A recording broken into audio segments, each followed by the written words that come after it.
Hey, what is up? We're doing this again. Yep, Hunnaball Am, episode 2. Welcome to history. We got a good show planned. My production staff and I have a pretty good show planned. So I just need to get everything rocking and rolling on my laptop that I was able to plug in. How about that, huh? Dealing with an industry professional at this point. Yep, nice. So now I can read the chat. And the like button doesn't turn to a football. I don't know what specific hashtag, what input I have to put to get this stupid like button to a football. That is not the point. But yeah, it's a Tuesday morning, and I wish I could give the weather, but you know, this is a nationwide show, so that's not what we do here. We got some stuff planned though. I want to do my way too early season predictions. Just talk, sports in general. Made a video yesterday. Stayed up too late, worked a little hard on it. So again, not gonna be my most energetic show, but we're figuring it out. We're getting there. we're making it happen as we go along here. But welcome to the show. How to start this?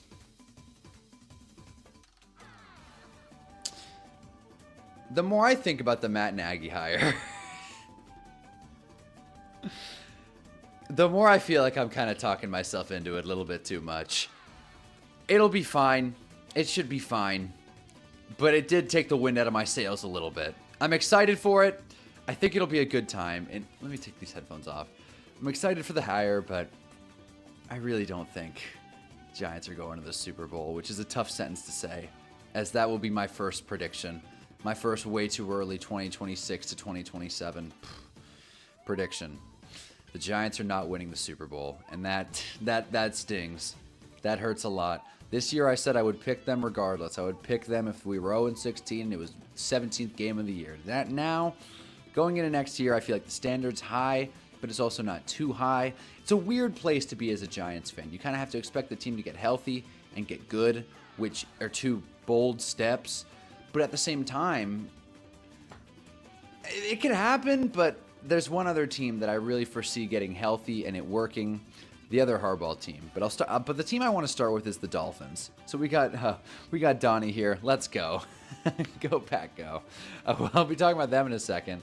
But first team I want to talk about is the Dolphins. Okay, because I do feel like the whole Jeff Hafley thing. It's so crazy. It just might work. Like it feels very Liam Cohen-esque. And while I know Liam Cohen's offensive guy, probably a little bit of a more, I don't know, what's the word? Desired coordinator, but at the same time it does feel like he's going to bring just a new change of pace to Miami. I think they really lacked a strong leadership in that room with Mike McDaniels, who is a good coach but maybe not the best leader, and I think they're really primed for at least a step up. Now they have some positions to fix. If Miami addresses safety, figures out what they do at quarterback, and maybe just bolsters up that interior offensive line and probably gets another wide receiver, but maybe not, because they have Eric Sullivan, right? So the guy from Monsters Inc. No, but if they get those wide receivers set up, kind of like they did in Green Bay, where it's just like a bunch of slot guys, a bunch of interchangeable pieces. It might not be the best setup, but I don't think it would be crazy for it to work. And I'm not saying the Patriots are bad. I do not want to overcorrect on it, but I don't think the Patriots were the best team in the AFC this year. It just doesn't feel like that, and maybe that's a bad thing to say. Again, Super Bowl team, not trying to, rip on the Pats, 2 days after they lost a Super Bowl. But it just feels like if any team is primed for regression, it's the team with one of the easiest schedules in history and unsure offensive line, losing all that momentum. Like, it cannot be overstated. And I guess this is another mini take I have. The Patriots will take a step back. Shocker. But it cannot be overstated how much it hurts when a team loses a Super Bowl, especially just gets their teeth kicked in. When the Niners lost to the Chiefs a few years ago, I said, and it wasn't the same situation, but I said it was the Niners are going to have a really, really tough time getting back to this because you just can't overcome that kick to the groin. You know what I mean? It's a shot, especially when you're the Niners and they were pretty healthy. The Patriots were pretty healthy. It's not like they were like, man, if only our left tackle came back, we had to start this random rookie who wasn't good at all. It's like, no, this is their team, for better or for worse. And I'm not saying they can't get better. Drake May, Travion Henderson, they're a pretty young team. But at the same time, you could very well see them getting into a tougher schedule, not being able to build that momentum, and winning 8 or 9 games. And I'm not saying that means the AFC East is wide open or even for the Dolphins taking. But what I am saying is you can see Miami splitting this Patriots team. Hell, they almost did it this year. I think it was week 3, but it was pretty early in the season. Miami almost took it at home. So it's not the craziest thing ever. We know they have the run game. God knows, hopefully Devon Achane can stay healthy, but like they have the run game. Jalen Waddle, and this is my crazier take. I think we're in for a Tua renaissance. A Tua renaissance. Everyone's wondering what are the Dolphins going to do at quarterback? Oh, Tua or Quinn Ewers or sign Malik Willis. I mean, all of those are options. There are things they could do. But I just kind of feel like Tua, he's fine. You know, he's fine. Sam Darnold just won a Super Bowl, right? So I think if you just, I mean, the problem is they paid Tua. That's the problem. And he's going to be eating a lot of money against the cap next year. But I feel like the pressure's off, new coaching staff, the world doubting him. A couple years removed from that concussion, Tua's probably really pissed about all these CTE jokes. He just wants to get out there and just huck the football, huck the pigskin. So, pigskin. Tua throws pigskins. But no, like, I feel like the Dolphins will take a step up, and I think Jeff Hafley will do a good job, and that's just kind of me. I don't know. The vibes feel good. The vibes feel good. New GM, new coach. I feel like they could have a very Brian Dable-esque Joe Shane first type of season. Make the playoffs, maybe get bounced in the wild card of the divisional. But that would be a step up, considering some people, I forgot who said it yesterday, think the Dolphins could have the #1 pick in the draft. And that could happen, too. Anything could happen. The Dolphins could win the Super Bowl in theory. But I think they'll end on further along the spectrum, I guess. But yeah, that's my first take. As we get into this morning, Jesus, I'm congested. Like I said, didn't sleep too much last night, but that's all right. It's only 6 a.m. West. I'm not exhausted. All right, next thing that I kind of alluded to. I think the Chargers are going to be really, really good. I hate saying that. It really hurts me to come in here and say, oh, the Chargers. They're like probably outside of the NFC East. They're probably my least favorite team. I'm from California, and let me just say this really quick. I don't think I've ever explained my Chargers disdain.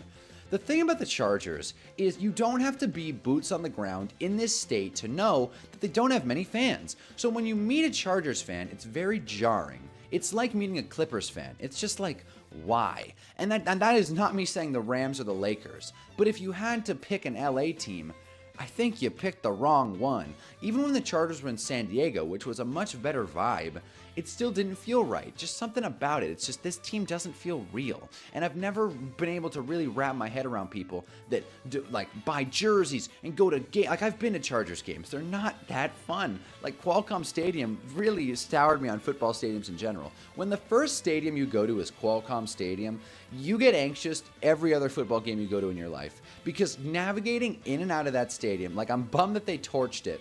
Or maybe it still exists, actually. I can't remember.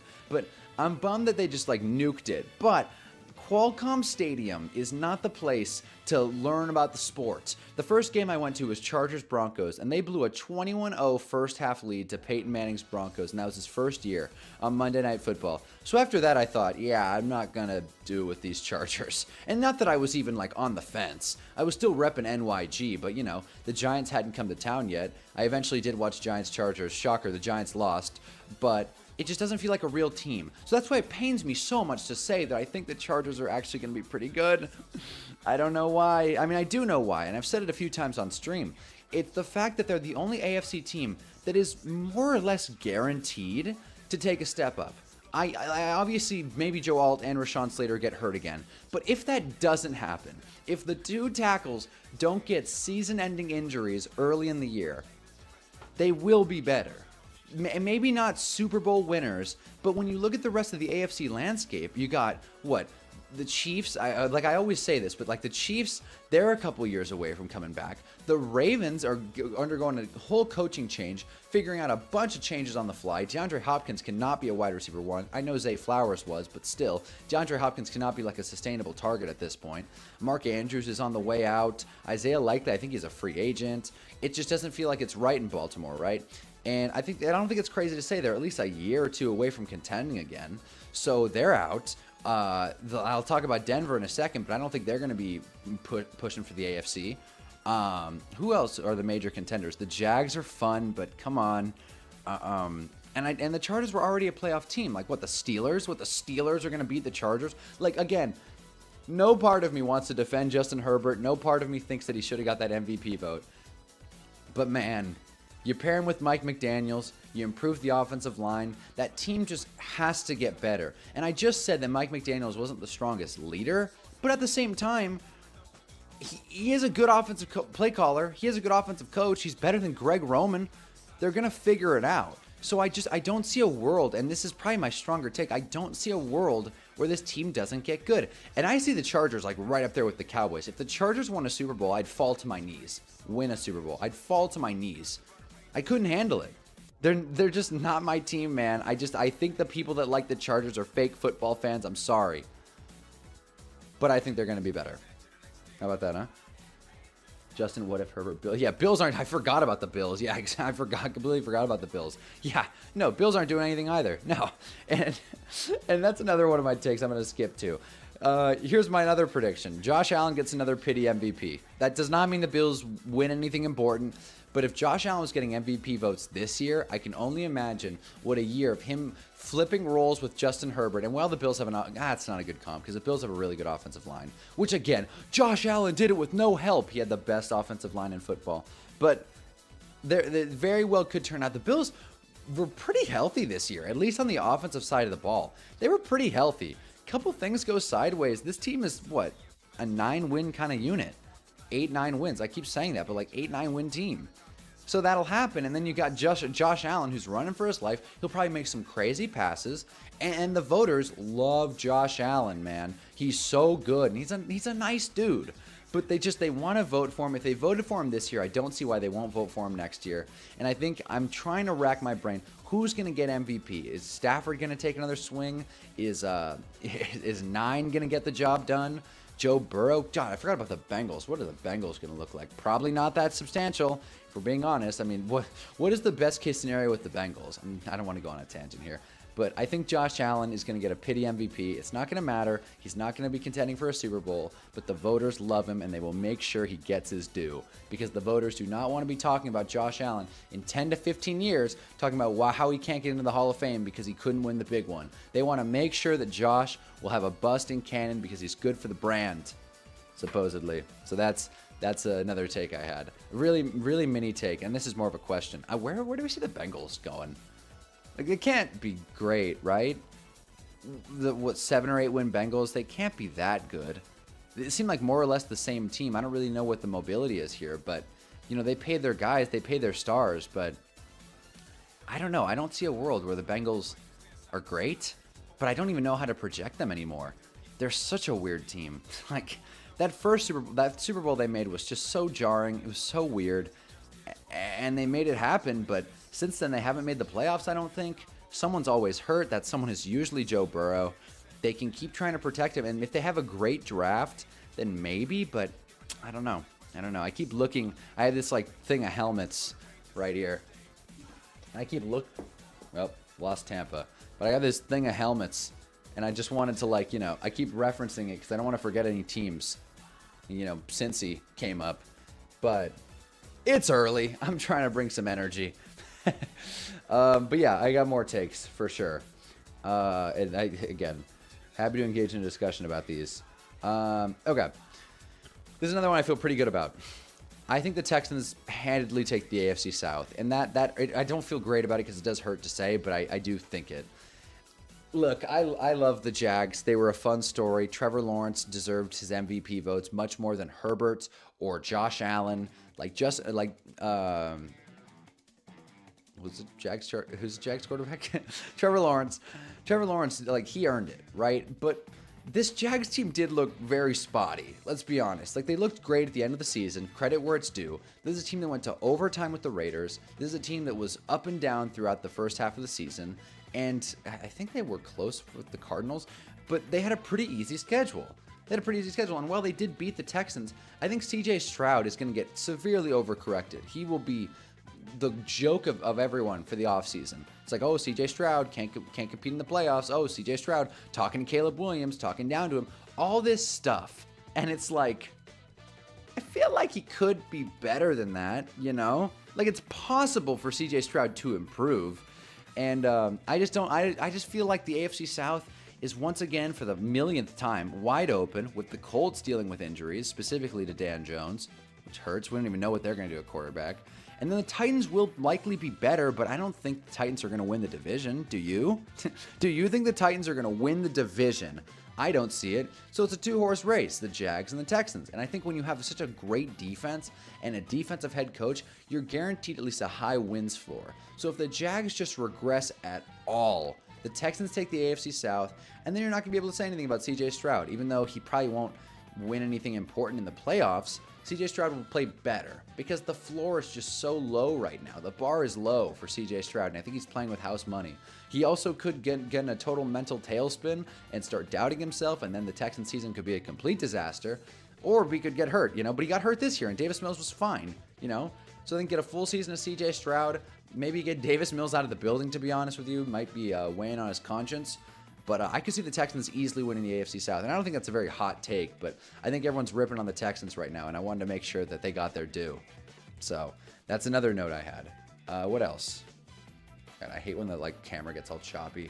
Again, I got a lot going on here. I'm outside in this farm. I don't get good Wi-Fi here. Other note. This is my last note of the AFC. Here we go. I think Denver will be fine. I think Denver will be just fine without Bo Nix. We've talked about Bo Nix, Bo Fraudulent Nix.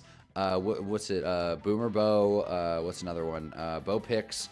I don't want to rip on the guy who just got hurt, but I really think Denver will be fine. They're fine.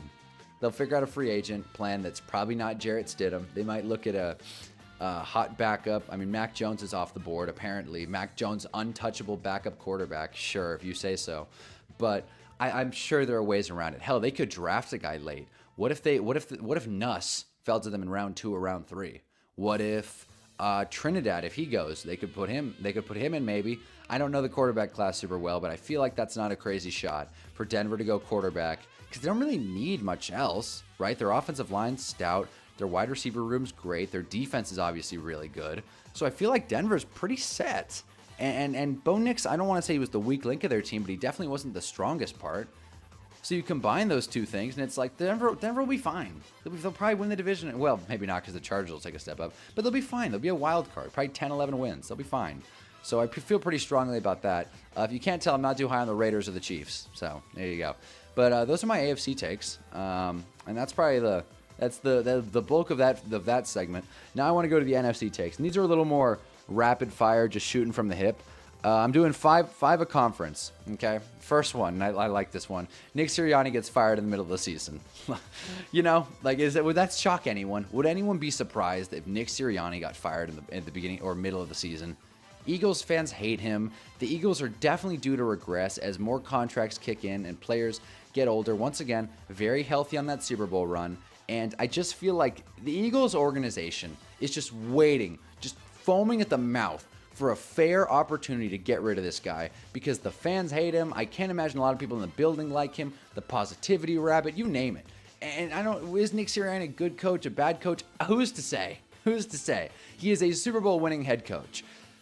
But he's clearly one of the weaker parts of that team. And I just feel like if they toss him, things will get a lot better quickly. And while I don't know their new offensive coordinator's name, but the quarterback's coach for the Packers, he could lead to a step up, but I just don't think it's going to be enough. And I think there will be maybe some game management calls, some clock management that really cut Sirianni's legs out from under him. And I just don't think fans will appreciate that. And Philly is not one to be kind to head coaches. They fired Andy Reid. They cut Doug Peterson. Both were really great coaches. Doug Peterson winning a Super Bowl, Andy Reid going to a couple or just one. I don't think it's far-fetched for them to cut ties with Nick Sirianni. If it's not in the middle of the season, I'd be shocked if we're going into 2027 and Nick Sirianni is the head coach of the Eagles. But I can foresee it happening in the middle of next year. So there you go. Oh boy, we got you and Nintendo here. Missed it. That AJ Brown leaves the Eagles? I think so. I think he has to, right? I don't think he's going to come back. I think he's all but said he will. Let's see, the way I used to love Rex Ryan. I hope. I hope to watch him coach for many years. No, I hope he stays. I hope he stays for 100 years. I hope he's the Eagles coach forever as a Giants fan. And I think that's like the main crux of my emotions here. It's if your rivals teams are rooting for you to stay, then they're probably not the best option. So I hope he stays. I would really hate for the Eagles to get like a really sharp offensive mind, because Nick Sirianni is just a train wreck waiting to happen. But welcome to the stream, guys. The Jags need O-linemen, no doubt. No doubt they do. I know I'm late on that, but they do. They could improve, but again, would you trade Brian Thomas? Travis Hunter coming back is fun, but will they be able to utilize him well? We'll see. Time will tell. Other NFC takes. This is another funny one. Actually, yeah, I'll lead with it. JJ McCarthy will be fine. He'll be fine. He becomes okay.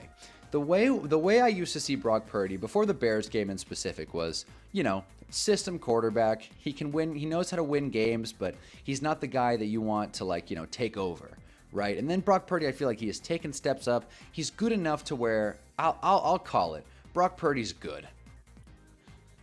And I think that's where we'll get with JJ McCarthy. Look, I've said it before. He was the youngest quarterback of his class, or at least of the first-round picks in his class. He's going to take time to develop. He redshirted a whole season. He was hurt all throughout this season. So maybe he's injury-prone. Maybe he just can't take care of his body. He's got a broken hand. He's got a messed-up Achilles or ACL, whatever.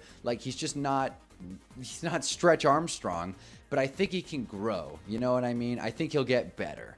And everyone's wondering, what are the Vikings going to do? They got to trade for a guy. They got to address the quarterback position. No, you don't. If you're the Vikings, this season, much like last season, is figuring out JJ McCarthy. And if he's bad, you can move on. You can do that in the modern NFL. You can flip on a dime if you don't like your quarterback, which is the Cardinals did it, and they should have done it again, but whatever. But you can flip on a dime. It's easy. So I really do think JJ McCarthy will be fine. We'll see him like we see Brock Purdy. And this is where I'm going with this. I think the Vikings are going to take the North. I do. I really do feel like when you look at the teams, you got Green Bay, which is a good squad, but they got gutted in the coaching room. You got Detroit, who clearly thinks they're too good for everybody. I've talked about this before. Fred Warner went on Amon-Ra's podcast, and they were talking, what's the best division in football, right? Amon-Ra asked it as if say the North, because it is. He said it very cocky, and that's fine. Amon-Ra's a cocky player. That's fine. He's a wide receiver. He should be. But he asked him, and then Fred Warner's obviously the NFC West, it's not even close. And then Amon-Ra tries to do a counterpoint. He's like, well, you guys have the Cardinals. They're not very good. It's yeah, well, the NFC North isn't good anywhere. Maybe Chicago, which is another team that I think is very due for a step back, just on the legs of their weak defense. And they're fun to watch. I love Chicago. I hope they win every game. That way I can see them play more. In my top 20 games, 4 or 5 of them were Bears games, especially number 1. Bears-Bengals. What a game. You put 2 great offenses and bad defenses together, that's what you're going to get. But I just feel like with the Vikings, the division's kind of open. And where I was going with the Amon-Ra story is that from the vibes he got, it's yeah, Lions are top dogs. It's no, they're not. They took 4th. They're the objectively low dogs. So, I don't know. I don't think the Lions are due for any kind of step up. As contracts kick in more, they clearly can't get rid of this injury bug. And Jared Goff, I want to say, he's a hefty amount against the cap next year, I'll tell you that. I want to say $69 million, at least. At most, probably. I don't think any quarterback besides Watson's going higher than that. But I think $69 million against the cap. And where do they go? Where do they go from here? So, again, establish the run. Lions are fine, but I think the Vikings will win the division by default. Because, again, the Bears have a weak defense, Packers coaching staff is gutted, and the Lions are too big for their britches. And we all know who Detroit is. Not the city. I don't want to make it sound like I'm punching down on Slim Shady's hometown. But, yeah, we all know who Detroit is. We let him off the hook. We got Jarv here as well. So, yeah, that's my take. Vikings win the North. I think the Lions will shake back. That defense got decimated this season. It did. But, gosh, man, I don't know. With the Lions, it just kind of feels like the if thing. They feel like the Chargers of the NFC. Yes, their defense got decimated, and they can't control that. But at the same time, there were multiple times where their offense just looked like it's completely stalled. It's because Jared Goff can't win big games. We know this. We've been over this. It's the truth. Jared Goff can't win big games, and I hate sounding all first take about it, like, oh, the Super Bowl window's closed, the quarterback can't get the job done. But Jared Goff is holding this team back, and I don't think him getting paid more is going to help anything. So, and again, I think the Vikings, I have been really just shitting on every other NFC North team. What I will say about the Vikings is we know their defense will be good, and I despite what John L. says, I think the Vikings coaching with KOC is pretty solid. It's pretty good. I don't think that's a hot take. I think it's pretty good. I think Kevin O'Connell was a good coach. He won Coach of the Year 2 years ago. I think he's a good offensive mind. He might not be the best game manager, but if their defense controls games, he won't need to manage too many. The Vikings were a game out of the playoffs this year, I think. I might be wrong on that. I think they were close, though. They were close with this team, with Max Brosmer getting a few starts, with all the turmoil and all the controversy. And I'm glad Kevin O'Connell didn't get fired. That would have been a crazy overreaction. I think the Vikings will take a step up on coaching staff and just sheer talent alone. It doesn't help that Jettas and most of the other wide receivers are, complaining to the media right now, talking about how they can't believe they survived this season. It doesn't really help for vibes, but again, I think J.J. McCarthy will be A-OK. They're unlikable, but I think they have a good team. You think Goff's better than Dak? I was trying to tell you. Yes, that was like 3 months ago when Jared Goff was tearing it up against nothing teams. And that was more of Jared Goff is fun right now, not as much the playoff winning quarterback. I've never said Jared Goff is a playoff guy. Never said that. But I hear ya. Other NFC takes. Boy, this one's not really a hot one. Cardinals, yet again a disaster. I just can't see a world where the Cardinals figure it out, at least not next season. They could have a perfect draft. Kyler Murray could come back slinging it, and they win, 7 games? 8 games? In that division, you need a lot of talent. Marvin Harrison's just so inconsistent. Their defense is all over the place. I want to remember, I think they have Byron Murphy at corner. It's tough.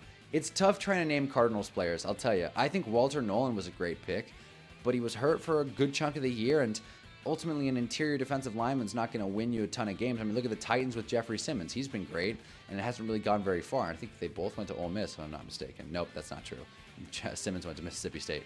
But, yeah, I like, again, shocker, the Cardinals aren't going to be good. They might take the number 1 pick. The more I think about it, I said the Browns were going to take the number 1 pick, and I'll stick with it. I'll live with it.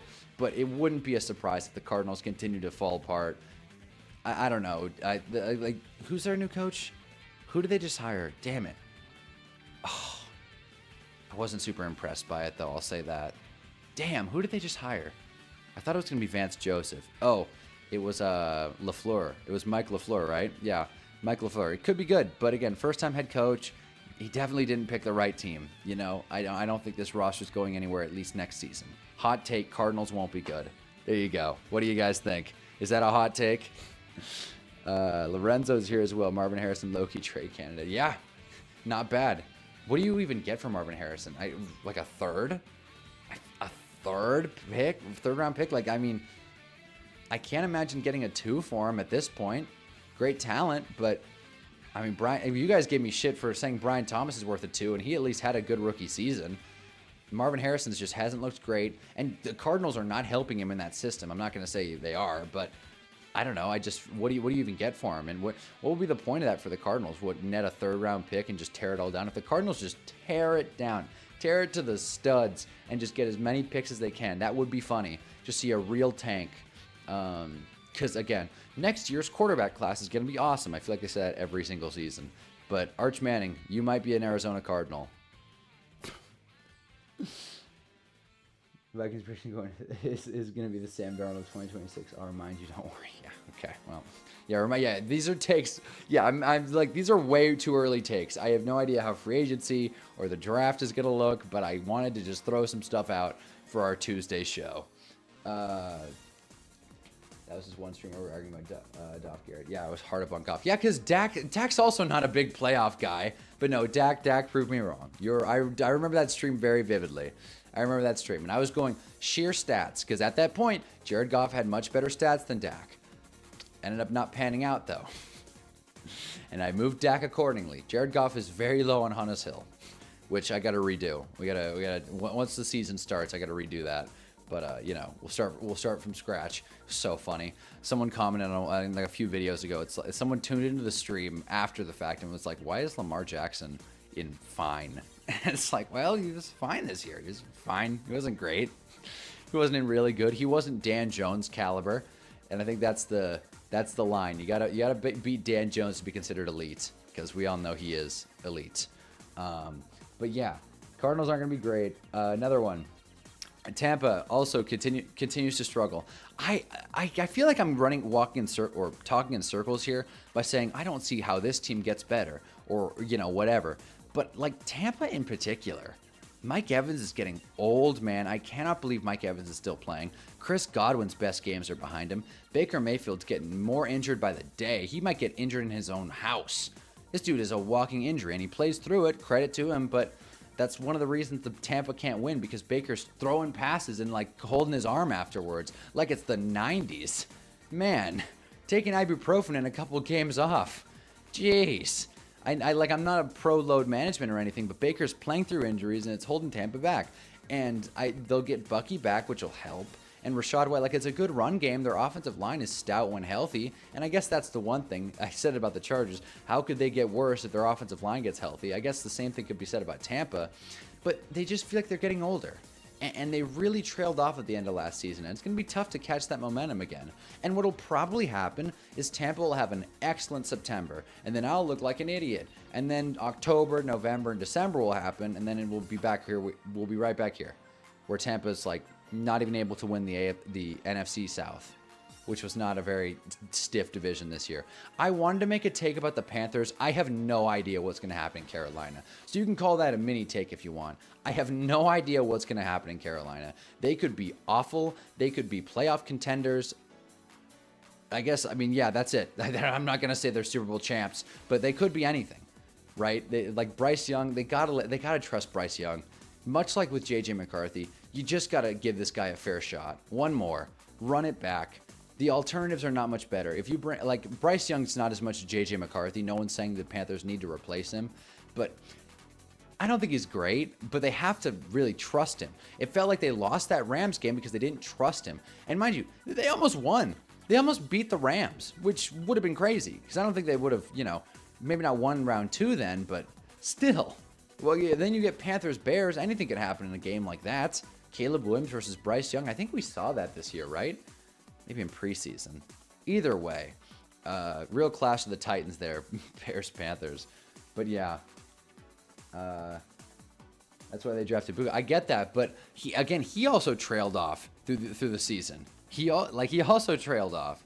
And I don't think he's gonna have a JSN year right now. After I say this, Emeka Egbuka is not a true blue wide receiver 1.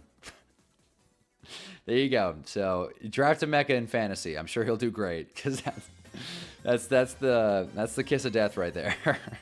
Me saying he's not a true blue wide receiver 1. What else was there? Yeah, just doesn't feel like they're in line for improvement. And this is not me saying Tampa is going to be like bottom of the barrel team, but I just don't see. I kind of think they've plateaued a little bit. Just me. All right. Last take of the NFC, and then I can get to a different thing. Yep, that's all I got. Last take of the NFC that I want to talk about. Jaden Daniels it turns into Joe Burrow. Joe Burrow 2023, or 2024, where he plays the bulk of the season, but it doesn't look pretty. It doesn't look pretty. I'm not foreseeing injury. I think he'll play the full season, although Jaden Daniels is not one to trust his health with. But that team is just not inspiring around him. I don't think anybody would call me crazy if I said the Commanders are going to have the #1 pick next year. And that just goes to show NFC Championship 2 years ago and could have the #1 pick this year with more or less the same team. I mean, Bob Wagner, congrats on the Whoopamoy. Yeah, the Whoopamoy. But he's going into his age 36 season. I know it's not just Bob Wagner, but Zach Ertz out for the year. Austin Eckler, his career is probably done. So they're losing a lot of crucial pieces, and they could add guys. Again, this is pre-free agency, so we'll see what teams do in the offseason. But like the Commanders are not a team I feel very threatened by, you know? And I think that's pretty fair to say. If the Eagles struggle, if the Cowboys plateau and the Giants take a step up, I still think the Commanders fall apart regardless. So yeah, bottom of the barrel. Welcome back to the basement, Manders FC. Rich, why are you up this late? This late? It's what, 6 in the morning. Gosh, half hour through this. I might just make this show an hour. I might make this show an hour, but we'll see. But yeah, so what do we feel about that? So again, I just want to run through these. I'm gonna pull up my notes here. Here were my takes in case you're just joining. Jeff Hafley turns out to be really good, and the Dolphins make a serious playoff push. Chargers going to be great, maybe even make a Super Bowl just on the back of their new offensive line, and by new I mean healthy.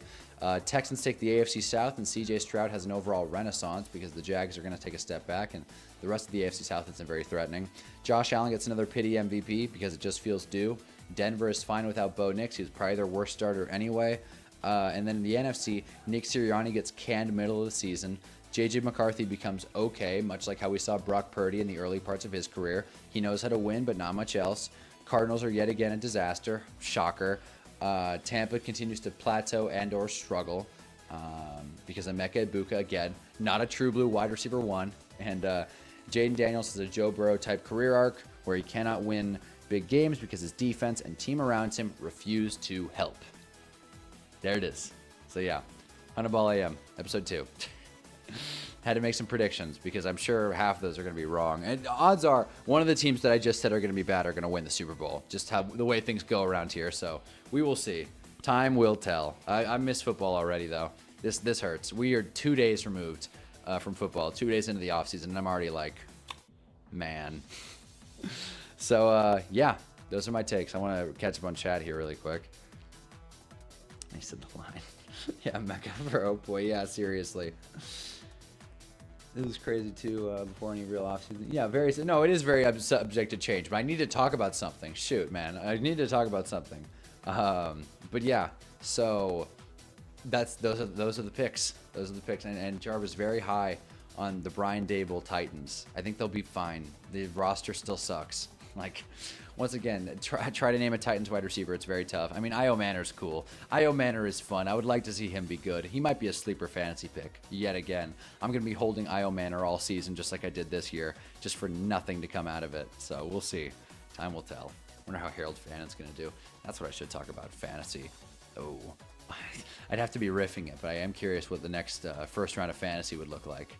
But yeah, fellas. Crafty Southpaw, I don't like the idea of Quinn firing Kingsbury after a year removed from the NFC Conference Championship game. I feel like that's cutting off your nose to spite your face. It's a good line. It's a good line. I don't disagree with you. Again, yeah, people aren't very high on the Commanders. That's not surprising. But yeah, if there are teams that I feel like sometimes you just correct yourself back after having a couple of great seasons. And I feel like this year it's going to be the Lions and the Commanders. Just going right back to where we're used to them. I don't want to say the Lions are going to be like awful, but just kind of trickling out to that rebuild stage again. And I like Dan Campbell. I think he's a fun coach, nice guy. But again, ripping on the Lions, ripping on the Commanders, Vikings to the Super Bowl. There you go. Vikings fans watching horror as I predict them to be good. But yeah, those are all my football takes. Another thing I wanted to talk about really quick. I mean, it could be long. I don't know. I thought the Bad Bunny halftime show was a lot better on second or third watch. I mean, I've watched it a few times now to really make sure that I solidified my opinion. And I thought this when it happened, the theatrics, the camera work were sick. But the more I rewatched, the more I'm like, no, the music is great too. Because when I watched it during the Super Bowl stream, I had the sound pretty low because I didn't want it to get picked up by my mic. So able to watch it just full volume because Bad Bunny was kind of singing kind of low, despite the mic being right here in his mouth. Like he was singing kind of low, but when you hear it like fully as loud as you want, it's like, this is a great performance. And then Ricky Martin comes out and it's like, I just want to shed a tear. The Lady Gaga performance is cool. And now watching it, knowing the Easter eggs of the couple that got married were real. They gave the Grammy to that kid who was, I don't even want to talk about it, but he gave the Grammy to that kid.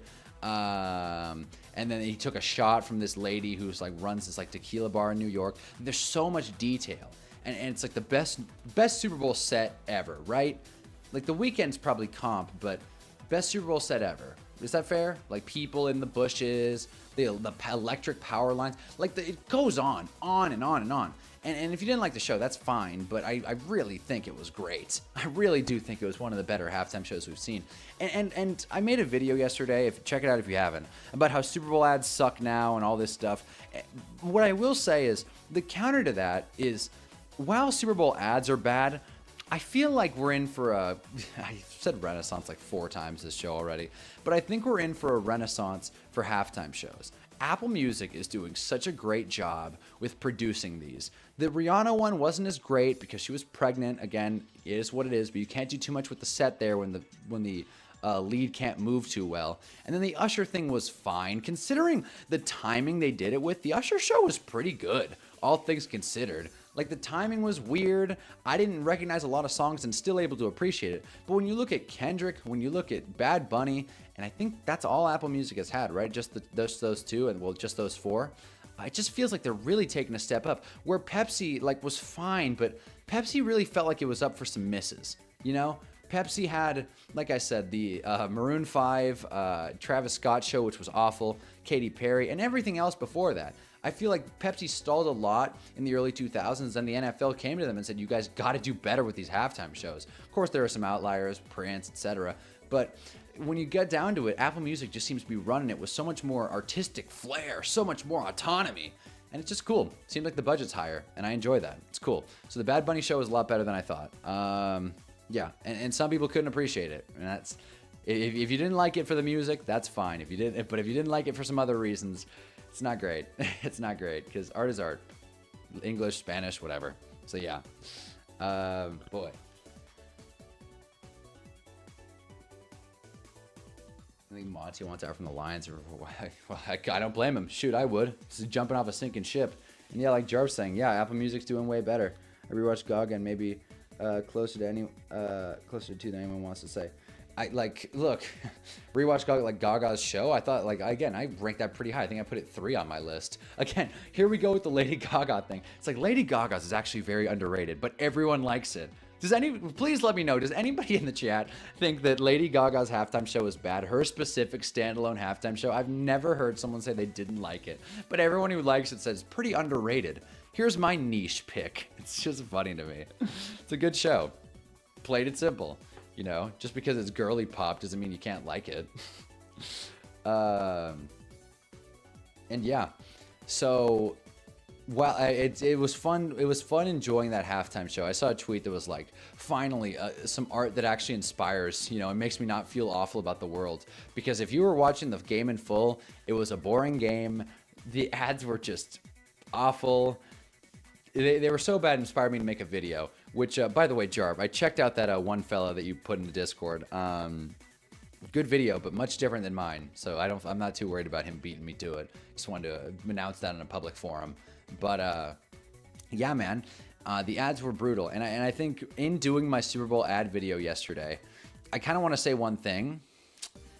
It just kind of feels like ads are underbaked now. I think that's something I didn't really touch on too well with my video. It's because, again, part of my video kind of came off like, oh, we hate celebrities, kill the rich, which is not what my plan was. But it just kind of came out like that because that's what happens when a lot of money's involved. But what I will say is, I've watched the Mean Joe Green Coke ad probably 12 times just editing that video. It has been stuck in my head all night. I was like humming it while I was asleep.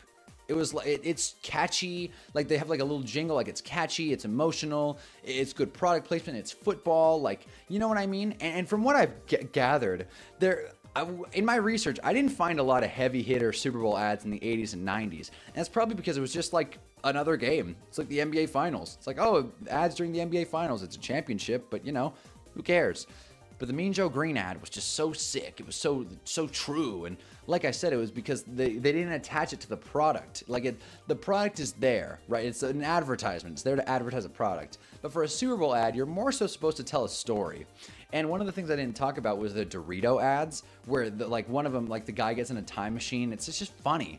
It's funny, and like the Doritos are there, but the subject of the ad is like a guy going into a time machine and then like a kid taking his Doritos and stuff. Like they're funny, right? Or that one where that guy's mocking, what was it, a baby or a puppy. Super Bowl ads are weird. But the Dorito ads used to be good, and then they just stopped doing them, and now they're replaced with Frito-Lay chips talking about ethical farming, which, again, I still don't believe. I still don't believe that Frito-Lay is paying their farmers a fair wage, but now I'm getting on my socialist soapbox. But yeah, so in conclusion, the halftime show was great, and the commercials weren't. So check out my video if you haven't already. Here's a plan. Here's what I want to do. This is going to kind of look janky, but whatever. Hold up. Jeez, hold on. Hold on. Again, we're a one-man show over here. I need a production guy.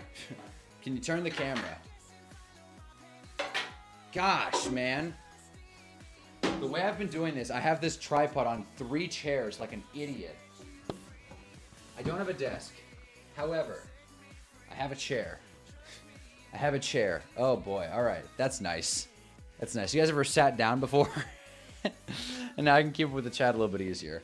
I was going to buy a desk, but then I was working on my video all day, so I'll probably get a desk within the coming days. But here we are. God, that feels great. Anyways, most ads these days rely on celebrity personalities to carry the commercials, and that's where most of the budget goes. Exactly. But the thing is, you don't need like a crazy budget to write a good story. You know what I mean? In fact, what I kind of want to do right now, and this would be kind of off the wall, but I kind of want to watch my video and just kind of explain some stuff, but, you know, we don't have to do that. The best halftime shows were 2006 Prince and 2008 Tom Petty, the old days. You know, I'm halfway there with you. I'm halfway there with you. Prince was great. I've watched Tom Petty, because I think that was Giants-Pats, right? Super Bowl 42. Free Fallin', man. Good song. I like Tom Petty and the Heartbreakers, but I don't think I would definitely not put that in the upper echelon of Super Bowl performances, at least amongst modern talks. I haven't watched it in a while, but I don't remember thinking this was great. That's just me. That would be fun if we just watched every single Super Bowl halftime show on stream, but that would get copyright. Dude, my channel would get thrown off the internet if we did that, which is such a hilarious thought to have. Oh boy, got morning hair. Yeah, nope, that is coming through. All right. But yeah, Super Bowl ads started to take off after the 1984 Apple ad. Yeah, it's funny. Have you ever seen the Steve Jobs movie? Not Jobs with Ashton Kutcher. Steve Jobs with Michael Fassbender, which is considerably better, apparently. And it literally starts with them, like, after that ad. They're doing a keynote or whatever. And Steve Jobs says in the film, he's like, we just made an ad that it's more talked about than the Super Bowl game itself. He's right. He's right. In 1984, I think that was the year before the Giants beat the Broncos in the Super Bowl. So it makes sense why no one was talking about it. I'm sure if Lawrence Taylor and the Big Blue took home a Super Bowl trophy, they'd talk about that more than some ad. But I don't even know the 1983 Super Bowl now that I think about it. It's probably Steelers Cowboys. It's always a safe bet. All Landry eating Doritos and laundromats, the GOAT Super Bowl ads for me. Doritos really had it. Doritos used to really have it. I should have made like 3 minutes just on Dorito ads specifically. Like I can think of like 4 that are just great. Like they're just fun. And who doesn't love Doritos? Good chip, right? And yeah, Doritos are good. That's why I want to make a morning show. That way I could sit here and say Doritos are good. But yeah, that was the idea for next year's Super Bowl, doing a definitive. Do a definitive Super Bowl halftime show stream. Yeah, no, someone, I think Set the Edge made a video ranking all of them, and that was good. I watched it. I was like, wow, this is a hell of a video. And it's one of the few Set the Edge videos I've watched, because again, I don't like watching other sports content creators. They make me feel inadequate. But this is a great video. And it's halftime shows are great. They're so fun because they combine football, which we obviously love, and music, which is great, and it's a grand stage and such a concise concert, and it's for everyone to watch, right? That's the problem with concerts and live events right now, right? Is that you can't really, I can't afford going to a concert, man. Are you kidding me? I'm not gonna pay $500 to watch an artist sing music worse than it sounds on an album. But for a Super Bowl halftime show, the biggest artist and the biggest moment on the grandest stage for like 10 minutes, it's perfect. It's absolutely perfect as a concept. I don't know who came up with specifically, I think they've been doing halftime shows for a really long time. And I think even Super Bowl I had some sort of halftime performance, but it wasn't like a concert. It was like a jetpack. But I'm glad it's gotten to the scale where It's like one of the most talked about things. Like going on Twitter, and again, my Twitter is very sports oriented. Most people were talking about the halftime show. And I'm tempted to make a video strictly about the halftime renaissance we're in, about how people care a lot more about the halftime show than the game, and that's fine.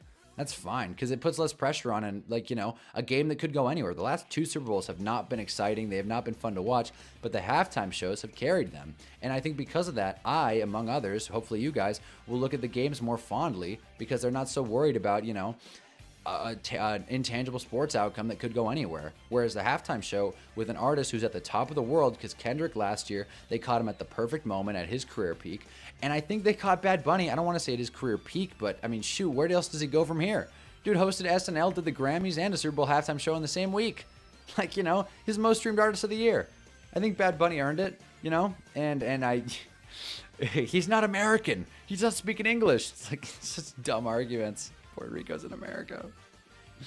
Super Bowl was a marching band, I believe. They had some. Hold on, I'm gonna pull this up. I finally set up my laptop, so hold on. Let me pull this up. This is worth. Believe me. I want to pull up the Super Bowl jetpack thing, which is a funny Google search. Again, as this morning show gets more fleshed out, I'll have a lot more prepped segments. But yeah, this is. I knew it. Hold on. Hold on. This is it. Found it.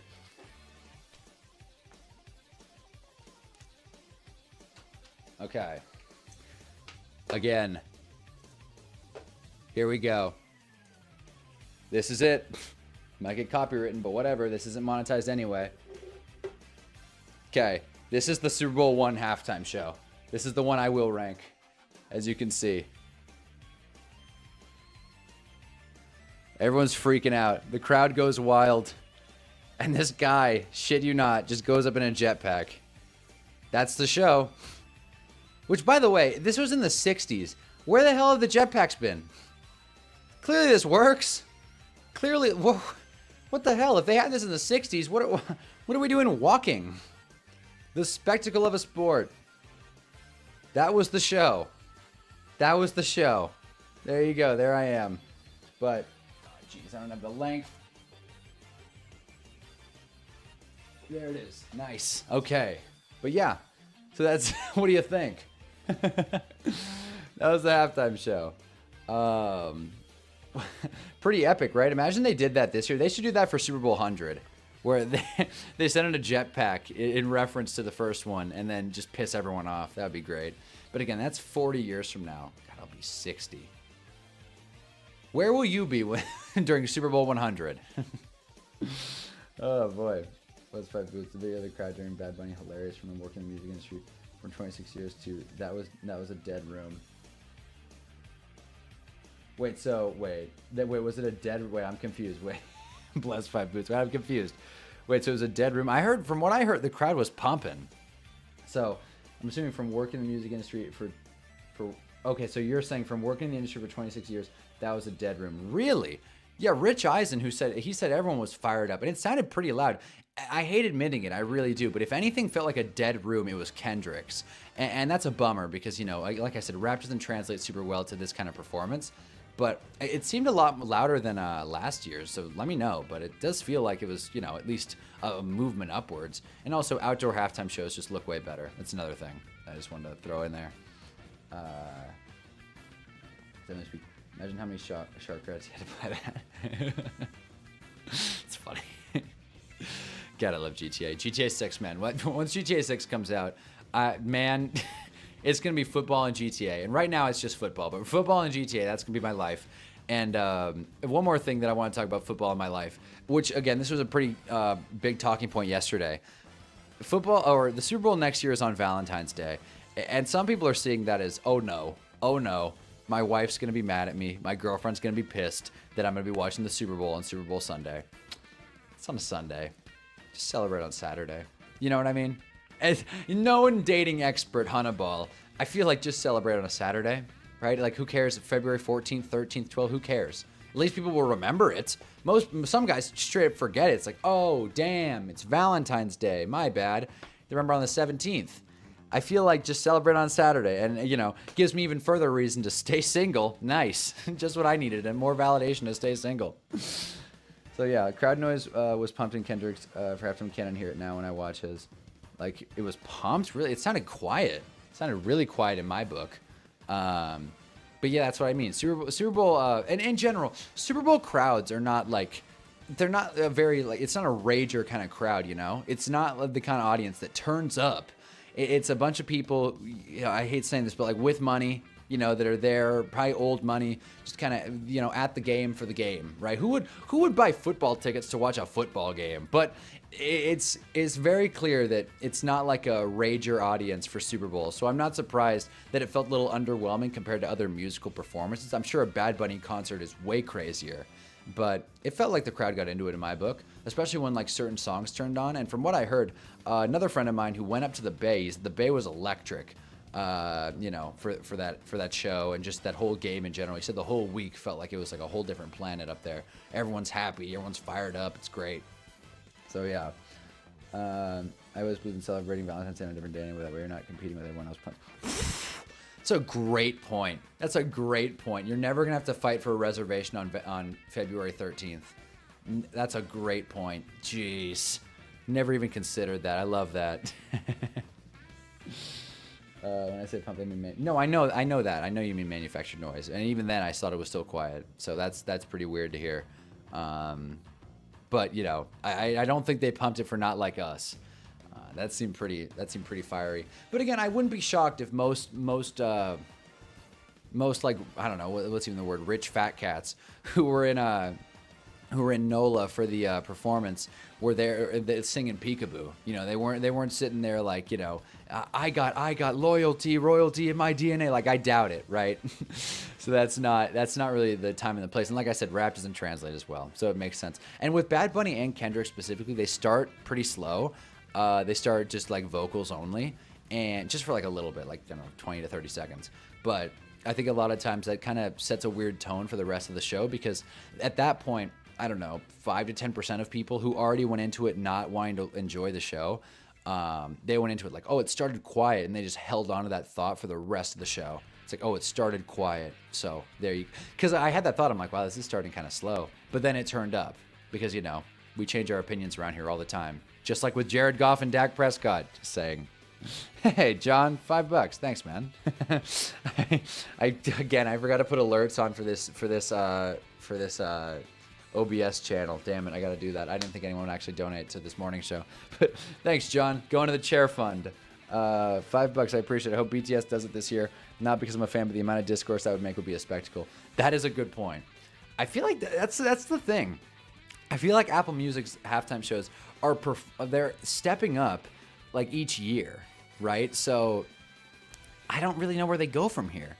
Where I feel like Kendrick was a really great just moment for pop culture in general, just kind of the news discourse, the Drake beef, GNX, all that stuff. Bad Bunny was just a great just Latin culture thing. Like, here's the bummer about Bad Bunny's show. I watched it and then I thought about it and thought, wow, J-Lo and Shakira's show was just not as good. It wasn't, and I love that show for obvious reasons. But like, the music was good. I was like, this is Latin culture, and not to poke holes in either show. They both took different approaches. Just like my video compared to that other fella's. It's like you take different approaches. But it just felt like Bad Bunny's was a lot more like down to earth, literally, because there was no stage outside of that like building he fell through, which was funny. It just felt like it was down to earth. So like, to get back to your point, it just kind of feel like, though, where does Apple Music go from here? Where does the NFL go from here? And if like I've said 100 times on stream, they could overcorrect and do the country thing and start, getting, like Jason Aldean and, whoever, Zach Bryant and, Blake Shelton, is he still doing stuff? And Jelly Roll, and just do like a country bonanza. But the game will be in LA. It's possible. It's possible, or no. Is the game in LA or is it no, the game's in Atlanta. The year it's after is in LA, right? I mixed them up. Now I gotta look this up. I'm sure you guys know, but hey, we got Tyler here too. What's up, man? Super Bowl locations, 61. 61 is okay. So that's in SoFi. Atlanta's the year after. Okay, so next year's in LA. Gotcha. Shakira was great, but J-Lo low-key brought it down. I think Shakira on her own would on par with Bad Bunny. Really? I like, again, I love Shakira. I love Shakira's music. She's clearly a very talented artist. Taught herself English and all that. Apparently, she taught herself English with a thesaurus. So, you know, didn't know that dinosaur still existed. It's an awful joke. But, yeah, man, Shakira's great. But I didn't think J-Lo brought it down. I just thought the culture was just a little underbaked relative to Bad Bunny's. Because I think every halftime show's culture was underbaked relative to Bad Bunny's. It was just such a, you know, a nod to Puerto Rican and Latin culture in general. Like, it just felt so detailed and like structured, and I don't think there was a more detailed halftime show ever. And that's what I'm saying. The set was great, the theatrics were great. I really liked the halftime show, and this is not recency bias. It might be, but still, it's funny because after Usher's performance, for the next few days I was like, that was really, really good, and then I got over it. That might happen here, but I think the details and Easter eggs within Bad Bunny's performance set it apart. Hunna AM, what's good, dude? Yeah, Hunna AM, Hunnaball Am 2. I think I'm just going to keep Hunnaball Am 3, and hopefully we can get to 365. That'd be funny. Maybe they should stop letting Jay-Z book all the halftime shows, and he's paid a fortune. Is that what's happening? Is Jay-Z the guy, like, the tour here? I thought he did Jay-Z had a pretty big role in the LA halftime show, I think. I think he was, like, listed as a producer or something. I got to pull up the Wikipedia here. Let's see. I'm curious because it does say like who booked, who produced halftime shows. Here we go. Stretch. Nice, get a little morning stretch going. Here we go. It's kind of small, but we'll live. Okay. So this I wanted to see. Boy, a lot of people involved here. Yeah, okay. Wait, no, oh, no, The Weeknd. Wait, Jay-Z to The Weeknd? And, wait, Jay-Z's been involved in all of these. What the hell? Except not Maroon 5, so there you go. Yeah, Ricky Krishner really dropped the ball a couple of times here. I mean, I guess Lady Gaga was fine, but yeah, Ricky Krishner, you know, sure. Yeah, Jay-Z he worked on The Weeknd's one. The LA one, I knew that. He's been a part of all of them, even Apple Music or not. Jeez. Yeah, Rock Nation's a pretty big factor in all this. Jeez. Well, there you go. Whoop. I gotta find a better way to do that, but in time. Super Bowl maybe shouldn't have posted a pic of himself flipping off the American flag. Oh, Bad Bunny. Oh, I misread that. Yeah, it's a fair point. It's a fair point. It's a fair point. But I think again, the overall message of I haven't followed Bad Bunny's career super tightly, and a tweet I saw was like he very could have used that platform to be like, you know, screw the other side, so to speak, for lack of a better term. Screw the other side. I don't really think he did that. It felt like very unifying, and I think if you're anti-unification, then you're you're like, you know, it's not a good approach. It's not a good approach. But yeah, that's my thoughts. I think I've heard about that, him flipping off the American flag thing. But it feels like a lot of people are poking holes in the performance. The people that didn't like it are poking holes in the performance exactly. And I didn't really get that. The vocals were solid. Like I said, the set pieces were great. The dancing was great. Like every kind of way to grade a Super Bowl halftime show, it checked. And that's with me not recognizing any of the songs. And when the cameos were great too. Getting Lady Gaga involved. When Ricky Martin came on, it's like, God, I want to play it. I want to play the halftime show so bad. Wasn't that pick AI? It could have been at this point. Now I want to find out. Bad Bunny was involved in that halftime too. It was crazy how big he's got since. Oh yeah. No, when he went out there, I was like, who is that? And then I had to Google it. It was Bad Bunny. I was like, oh, I think I've heard him in a feature or something. And now he's like a pretty big deal. It's a good point though, Jarv. I do want to see Bad Bunny flag picture.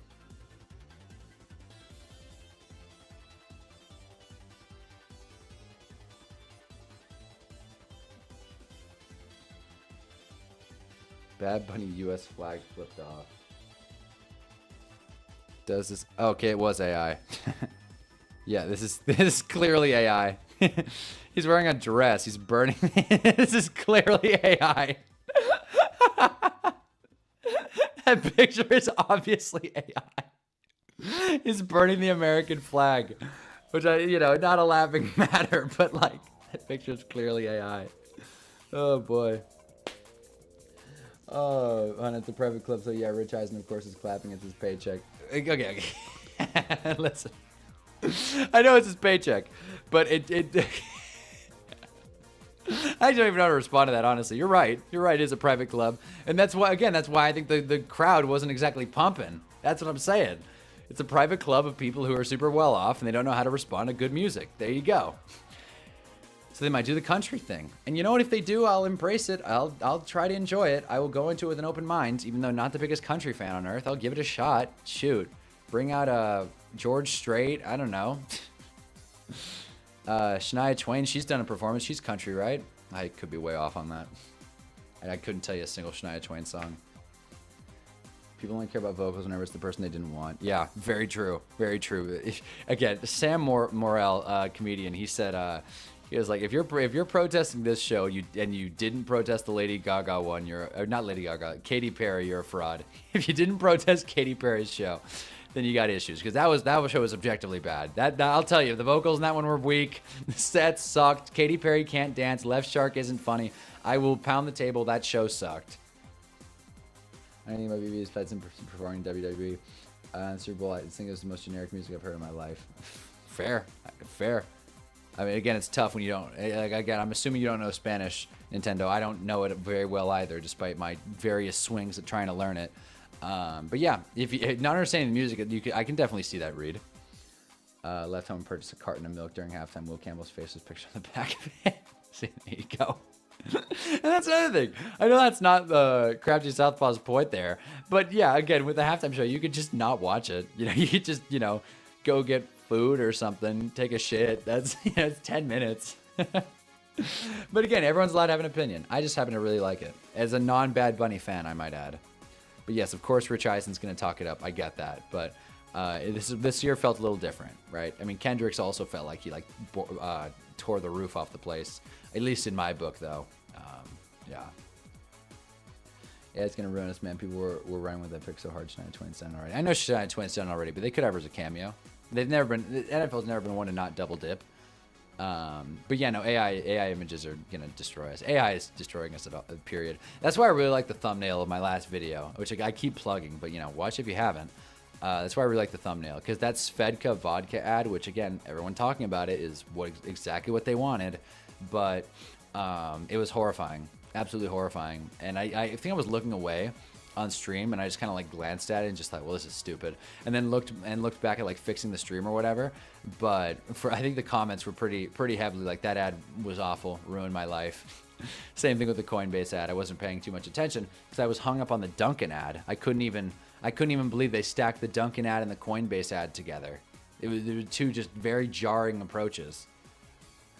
Doesn't Paris hold the record for highest rated show TV ratings? Not even close. Or at least most watched, not even close. I think Kendrick broke it last year, and then Bad Bunny broke it this year. Definitely not. And again, ratings, most watched. I don't really put too much stock in that because people are watching the game, but it does count. But no. And one other thing Rich Eisen said, he was like, Taylor Swift, that would be a slam dunk. I don't think so. I don't think so. Like, again, Taylor Swift has her fans. This is not me ripping on Taylor Swift. God knows many NFL fans have done that. But again, you want to talk about catching an artist at their peak. This isn't Taylor Swift's not at her peak. I don't listen to her music, but everything I've heard, her last couple albums weren't great, And this is the fun part, where if any Swifties are in the chat and or join this after the fact, they'll not be a fan of me. But I have not heard anyone say the new Taylor Swift is hot. You got to check it out. Haven't. It would be like putting J. Cole up there. Probably not to the same degree, but it's like their time has come and gone. If you're trying to do this thing where you catch artists at their peak, Sabrina Carpenter would be a better pick than Taylor Swift. As crazy as it would be, and it would never happen, Charlie XCX would be a better pick than Taylor Swift, and that probably pisses off a few people. Damn it. Top of the morning, yeah. You see, you get a good. Why is the whoa? I just want the camera turned off, and the stream looks hilarious on my feed. I just want to make sure everything's back and running. Jeez. Okay. But the stream delay is gonna make that look weird. Katy Perry's def top 5, but I think he meant highest watch on cable, and people started cutting the cord. Oh, fair enough. Yeah, where'd you go? Yeah, that was a weird moment. A weird moment, no doubt. Vega's such a crap vodka too. Yeah, I don't doubt it. It seems like they are just all about rage baiting people. And that was their whole plan with that AI ad, which it worked. Hate it or love it. Like I said in my video, advertisers just don't want to go unnoticed, even if you hate it. People are talking about the Coinbase ad. They're talking about Dunkin'. They're talking about Svedka. Like, the brands got what they wanted, and that's the most frustrating part. You can't criticize advertisers without them also getting inherent gain from it. Even Coke, man. The amount of times I watched those stupid Coke AI ads this Christmas, holidays are coming, and I was like, got so mad. I was like, God, I hate this ad. I hate that Coke's using AI. Man, and then I go to my fridge and then crack open a Diet Coke. It doesn't count because it's diet, But it was like, geez. Like, it does make me want the soda. That's the most frustrating part. The rage still makes you thinking about the product. Ugh, I'm bouncing all over the place this morning. But halftime shows and commercials, that's the main dialogue around the Super Bowl. Because congratulations, Seahawks, you won. There you go. That's my take on the game. I'm good with Red Bull. Oh, yeah. Red Bull does it right. Red Bull needs a Super Bowl halftime show. They should be running it, not Apple Music. That would be sick. Have someone jump a stadium. Or, like, jump on. I don't know. That would probably be the best thing for a Super Bowl-oriented thing. You can't do too much. You can't do cliff diving in SoFi. But something like that. That would be cool. That'd be ultimate irony. Have Taylor Swift play it in a halftime show sampling her older country-style songs. I wonder what overall reaction to that would be. Like, I don't know. How would the overall public react to Taylor Swift? Because Rich Eisen, he's like, that's the white whale. That would be the slam dunk. And, like, obviously, it'll probably be one of the most, if not the most watched halftime show ever. But will it be the best? I don't know. Does Taylor Swift even have the performing chops for something like that? I mean, she can do a concert. God knows she'll fly there. She can do a concert, but will it be good? Will it be Super Bowl? Would she even want to? I don't even think she'd want to. What's the point? What is the point? It doesn't need to get any bigger. Dude, if I was Taylor Swift, if I was a billionaire, I would hate my life. If I was Taylor Swift, though, she's too famous, I feel like. She's one of those people where if you, like, whoever you are, if you saw Taylor Swift, you'd be like, what the fuck, Taylor Swift? Like, she's not like Michael Jackson, because Michael Jackson would, like, stop nations. But she's right there with, like, Speed, where Speed can't, like, leave a building without being swarmed by people, or Kai Cenat shutting down New York City. Like, I feel like the same thing would happen with Taylor Swift. And that kind of sucks, And I feel like if I were her, I'd kind of just want to fade into obscurity and just, be with Travis for the rest of my life. God, I'd love to be with Travis.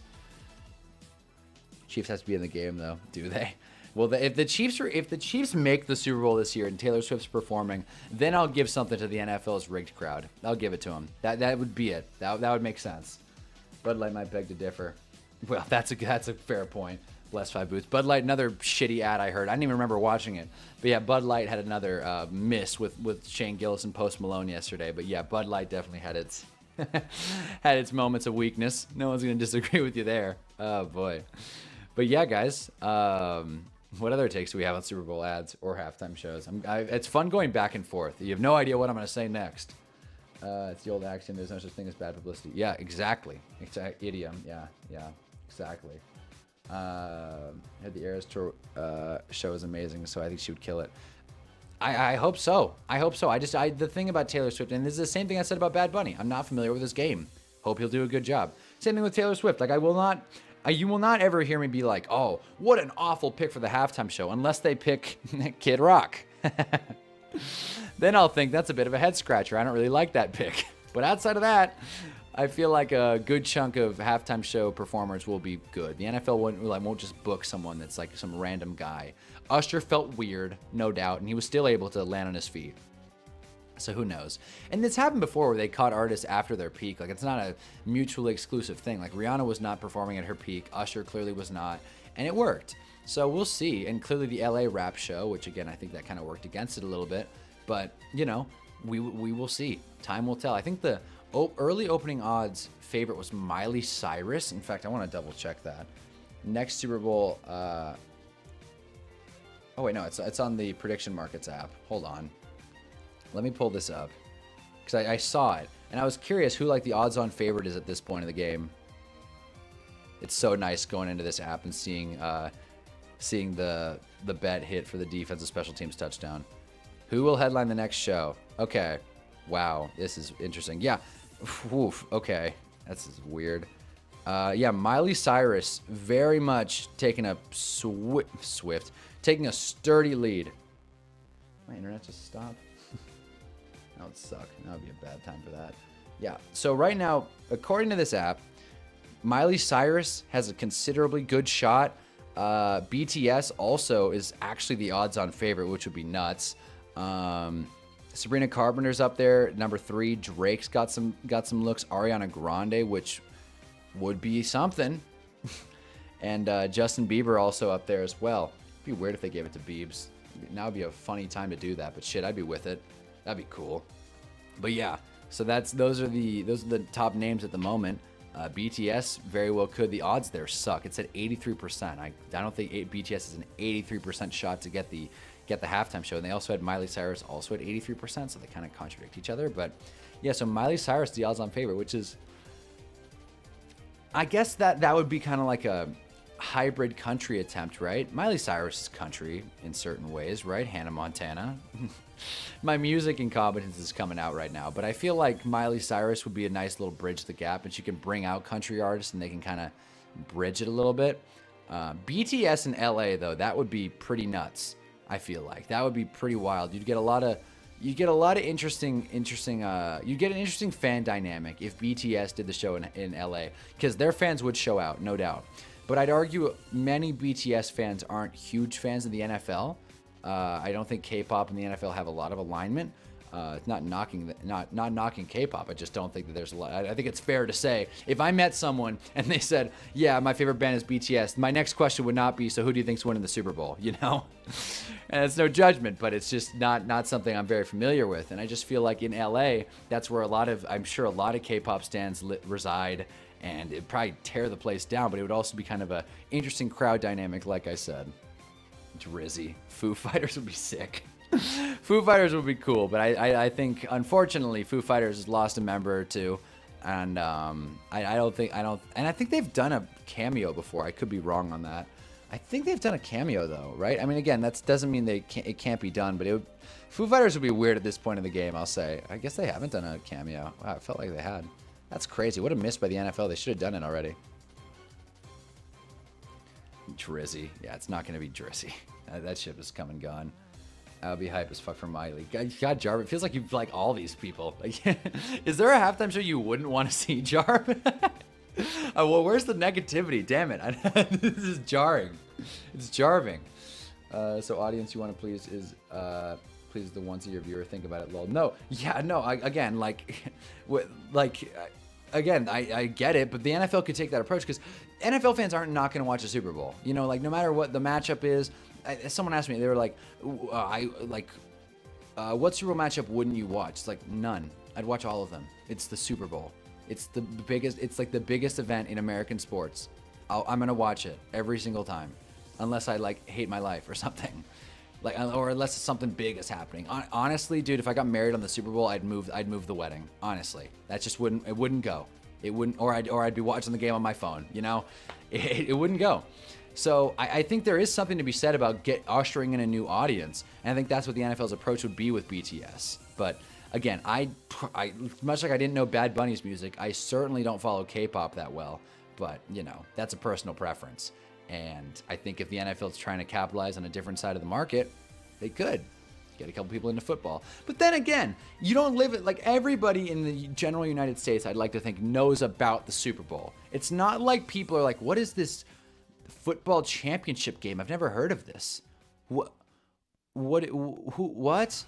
They play the championship game is a big deal in the U.S. Like, if you live here, I feel like you know pretty well about the Super Bowl. It's a pretty big deal. So I don't think exposure is the NFL's issue. So I guess there's counterpoints to both. It's like the NFL clearly has exposure and pleasing a very, I don't want to say niche, but that is what it is. A niche audience probably is a weird swing. But then again, Apple Music is trying to go a little more off the wall with these performances. They're not trying to get artists that are, have already plateaued or taken a nosedive in their career. They're trying to make a moment. Apple Music is trying to make a moment. Their goal every single year is to be talked about more than the game. And I think this year in particular, they got it. They got it. And maybe Kendrick got it too. At least for a moment. I think people talked about the Kendrick halftime show for a long while, specifically because, fuck Drake. But like, I don't know. And I just really want to say, Blake Robinson said Drizzy. It's not going to happen. It's not going to happen. I wouldn't enjoy it. It's not going to happen. No way, no how. No shot. And you do a halftime show that's essentially just a throwback Madden. That would be badass. That would be badass. That would be so cool. They'd never do that. But that would be so cool. That's what Turning Point should have done. He should have just pulled old Madden songs. Then it might have been worth. What's your top listen on Spotify? Do you really listen to Taylor and Miley? I don't listen to Taylor and Miley. I mean, I know a couple of their songs, obviously. Like I've heard "Shake It Off" and I can definitely think of other Taylor Swift songs. "Shake It Off." I know she has an album called Red.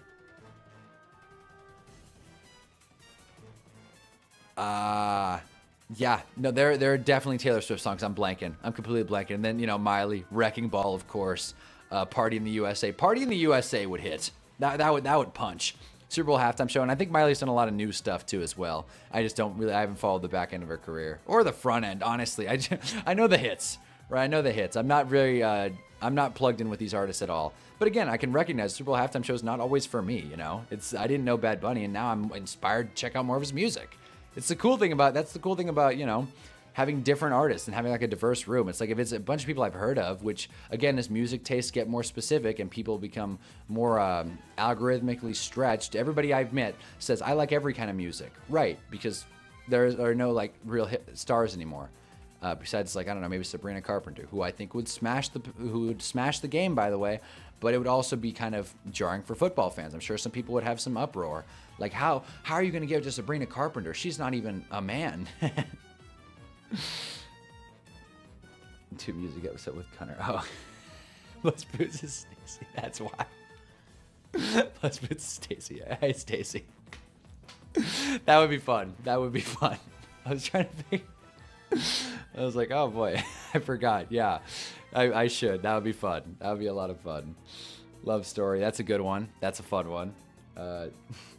New Super Bowl in Hawaii, low-key. That won't happen, unfortunately. That won't happen ever. They might do an international Super Bowl, which would bum me out. That would bum me out. A Super Bowl live from Riyadh. Let's do it. No, that would be terrible. The NFL's doing the international push. You never know what could come next. Prince performed Foo Fighters song "Best of You" during his halftime. Oh, yeah, he did. You're right. Damn. Again, I'm plugged out of music too much. I should have every song down, but you're right. I don't know Prince's music that well, so I just kind of assumed it was his song. That's a good point, though. She has a great songwriter. She just has an annoying personality. I had a crush on Miley since Hannah Montana before her curse. There you go. There you go. Oh man. Oh boy. It would have been crazy to have Kendrick and Drake live rap battle dissing each other on stage. It would be crazy because one person would come out on top and it wouldn't be Drake and it wouldn't be very close. That would be fun. Yeah. So apparently BTS, Carpenter, Miley Cyrus, those are the runaway favorites at the moment. I'm not giving any juice to the Drake nods, and you know, people will be talking about the Taylor Swift halftime show until it happens. Time will tell. Time will tell. But LA, you got to factor in the city. LA is very important to this equation. And is Miley from California? I feel like she's not. There's no way Miley Cyrus is from California. She feels very like South. Born and raised. Miley Cyrus is married to... Oh, they got divorced. But she was married to Liam Hemsworth? I did not know that. Yeah, for Franklin, Tennessee. There you go. And I was not wrong to say that a lot of her songs are, you know, the hits from the 2000s. Yeah. Yeah, I don't recognize a lot of these songs. The Climb. I mean, her what'd she do? She did like a cover of Heart of Glass that was pretty good. That'd be a weird approach. I feel like if Miley did it, she'd bring up some really off the wall cameos. Like Dolly Parton would get a moment, which would be funny. That'd be cool. And you know, among others, Cowboys versus Pats in Saudi Arabia would be crazy. That's probably the one I wouldn't watch. That's probably the one I wouldn't watch. That's the one Super Bowl, Cowboys Patriots in Saudi Arabia. Yeah, the royal blood. Doesn't everyone want Miley and Sabrina Carpenter? I'm concerned. Here we go. go. They make good music. I'd love to see Sabrina Carpenter do it. They make good music. It's catchy. Just as empty as the Royal Rumble. Exactly. That Royal Rumble was funny, man. I'm glad we watched that because now I feel like plugged in with the WWE. Roman Reigns, the WrestleMania headliner once again. Let's go.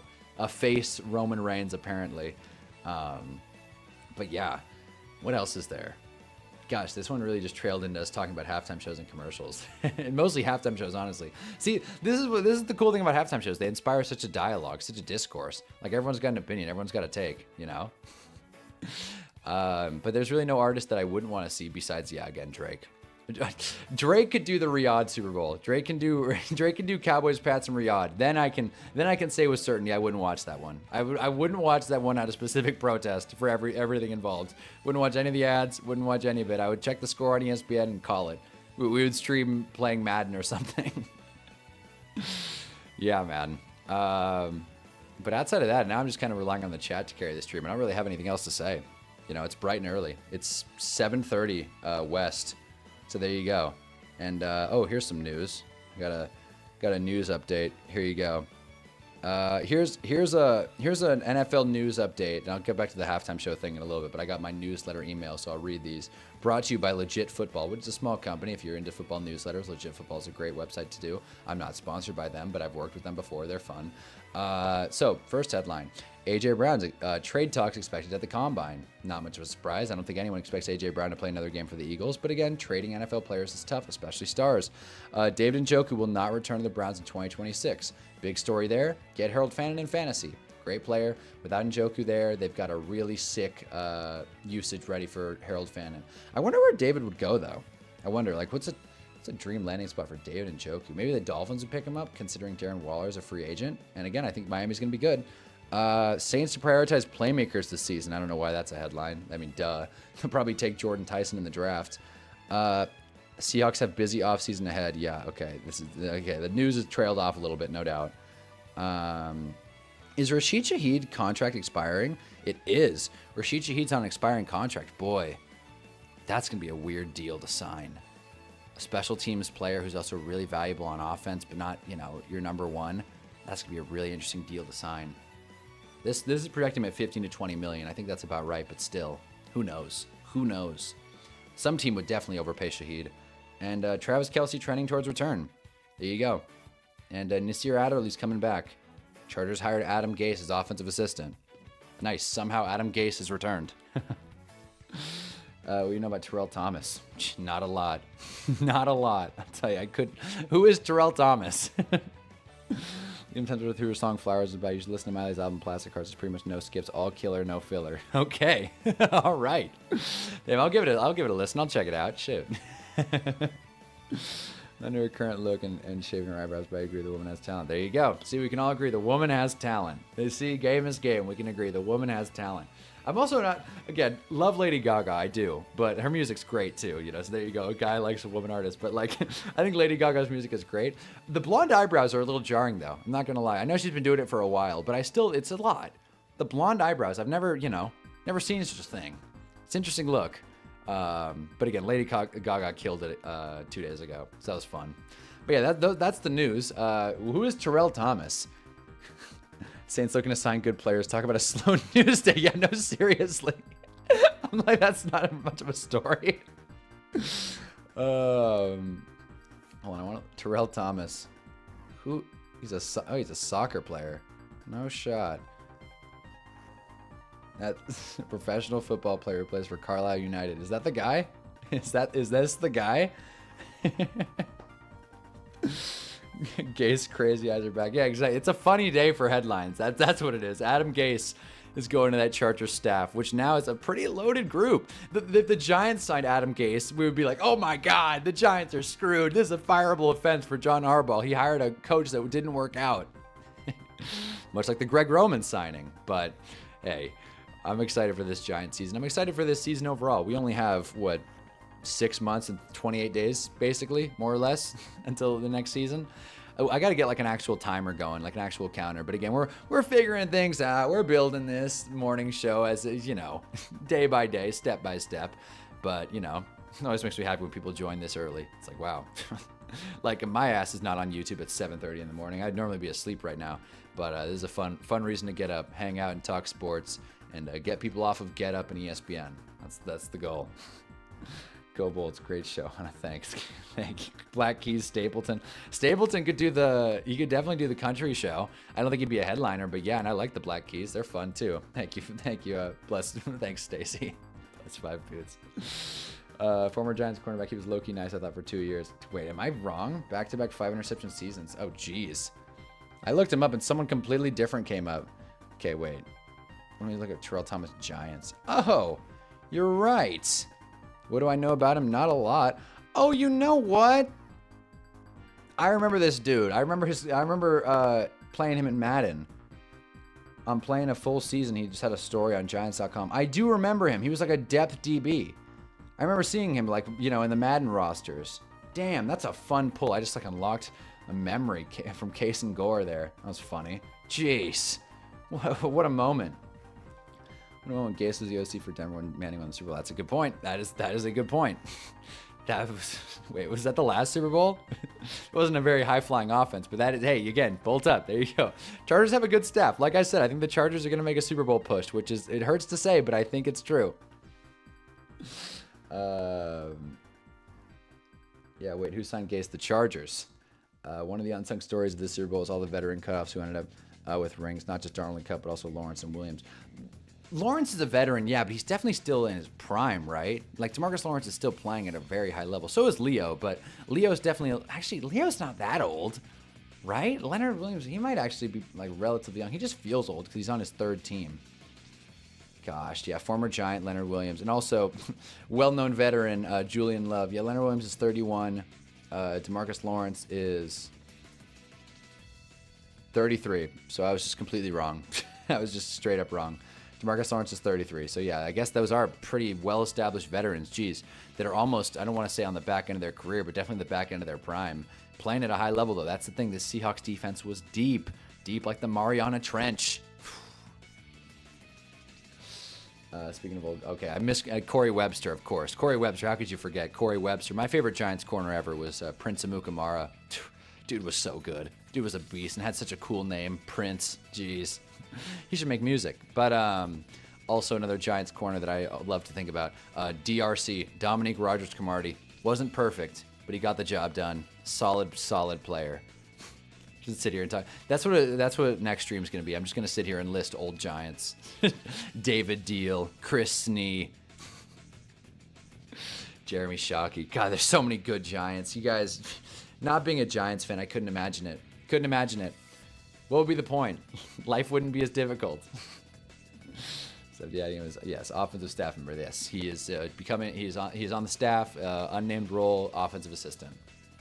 Probably gonna be there to do press conferences because Adam Gase is great at press conferences. But yeah, there it is. That's the news. I made my takes. Halftime show was good. Commercials weren't. Check out my video if you haven't already. And I think that's all I got for this morning. I don't want to take any more of your time. If I don't have anything to bring to the table, Miley Cyrus probably gonna be the next Super Bowl halftime show, which would be crazy. Definitely be country oriented, which would work. It would definitely appease some of the people that didn't love the halftime show a few days ago. So there you go. Shout out to Gary and Conley. I thought he was next up. Garrett retired midseason with the Raiders in 2018. I remember that. Remember when he left, I was hurting. And I don't know Gary on Conley. But yeah, fellas, I think I will call it there. But thank you for tuning into Hunnaball AM 2. This has been fun. I'm enjoying this, streaming more consistently. And we'll be back tomorrow. And again, as we figure, I spent this entire morning figuring out my laptop, how to get this on like the screen. So next stream we'll prepare more, we'll bring more to the table, more talking points, real. If there's a time to talk about football, it's February after the Super Bowl. It's really easy to pick segments when there's nothing to talk about. But we're doing this. So I appreciate you guys for tuning in as always. And drop a like if you haven't already. And watch my video on ads. It's good and funny. I wrote a lot of good jokes in there. Remember the Bills getting a player a few years ago who walked out of mid-stadium? Yes, Vontae Davis, who unfortunately died. But, Vontae Davis was great, too. It was fun. Great corner for the Colts. Wasn't as great in Buffalo. But yeah, Vontae Davis was a beast as well. Old corners. That might be all of next week. Just going through old players just for 5 days. Just like old quarterbacks, old running backs. Dude, I could make a whole episode on old running backs, old receivers. Stevie Johnson. Anytime I think of a generic name, I think Steve Smith. And that's because there were 2 wide receivers in the NFL that played at the same time named Steve Smith. And one of them's a complete dweeb. The other one's a stud who should be in the Hall of Fame. But yeah, that's the show, guys. Thank you for watching. And I will see you tomorrow morning, Hunnaball AM. Hunnaball Am.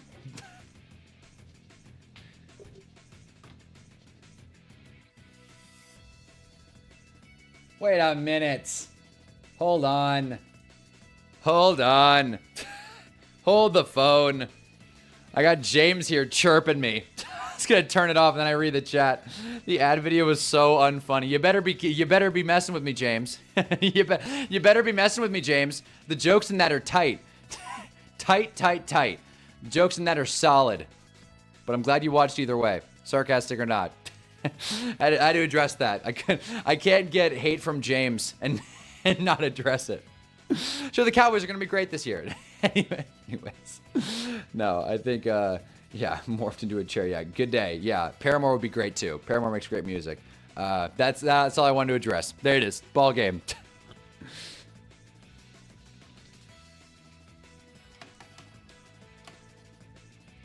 Jeez.